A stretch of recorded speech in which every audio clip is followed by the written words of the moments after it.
Shalom.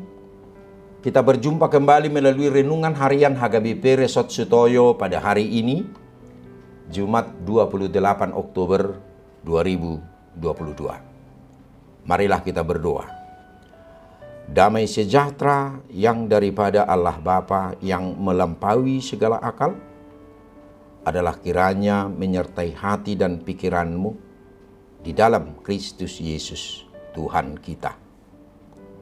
Amin. Firman Tuhan untuk kita pada hari ini yaitu tertulis dalam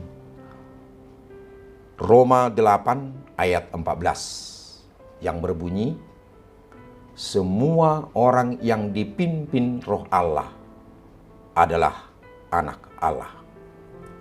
Dalam bahasa Batak dikatakan, Ainasa natinogihon ni toddi ni debata, akaido anak ni debata.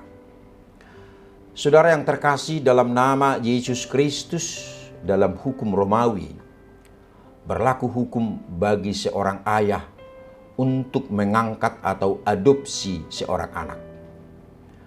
Dan hak seorang ayah sangat mutlak bagi anaknya untuk mengakui dia sebagai anak dan pewaris keluarganya.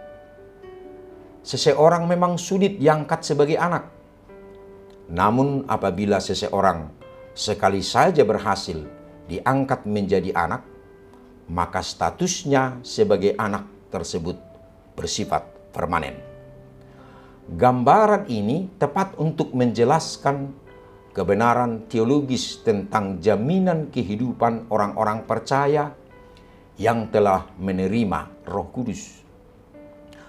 Anak alamiah dapat dicabut hak warisnya, tetapi orang yang telah diangkat secara sah sebagai anak tidak boleh diperlakukan lagi seperti itu. Kalau manusia tidak dipimpin Roh Kudus, maka roh manusia tidak sanggup melakukan kehendak Allah atau roh manusia menjadi lemah. Tentu hal ini menjauhkan hidupnya untuk berkenan di dalam Tuhan.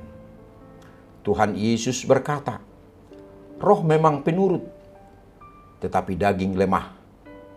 Artinya, roh memang berkehendak untuk taat, tapi tubuh dengan keinginan dosanya lebih kuat menguasai kehidupan. Roh manusia lemah untuk melakukan kehendak Tuhan. Untuk ini, supaya roh manusia dapat menjadi kuat, maka seseorang harus hidup dalam pimpinan Roh Kudus dan melalui firman Tuhan sebagai makanan roh dan jiwanya sehari-hari, dan hidup ini tidak boleh jauh dan lepas dari firman-Nya, sebab melalui firman Tuhan maka panca indera rohaninya akan semakin mampu membedakan mana perkara baik dan perkara yang tidak berkenan, semakin tajam menangkap kehendak Tuhan untuk dikenakan di dalam hidupnya. Saudara yang terkasih dalam nama Yesus Kristus, kita yang telah menerima Kristus sebagai Tuhan dan keselamatan kita, dengan sendirinya kita disebut anak Allah.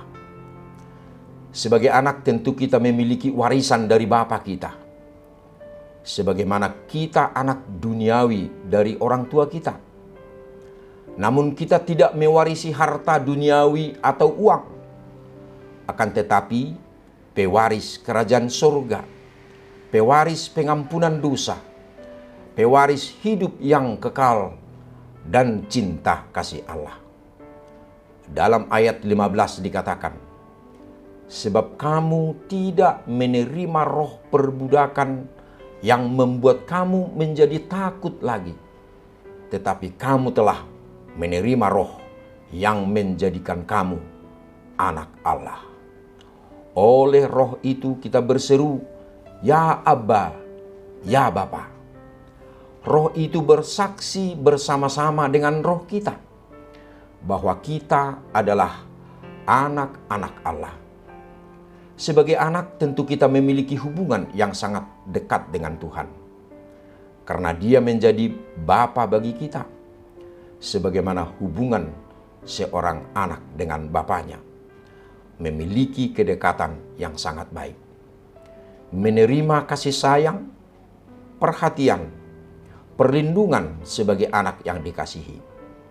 Namun di balik itu, setiap anak memiliki tugas dan tanggung jawab. Setiap perkataan dan tindakan haruslah yang dapat dipertanggungjawabkan.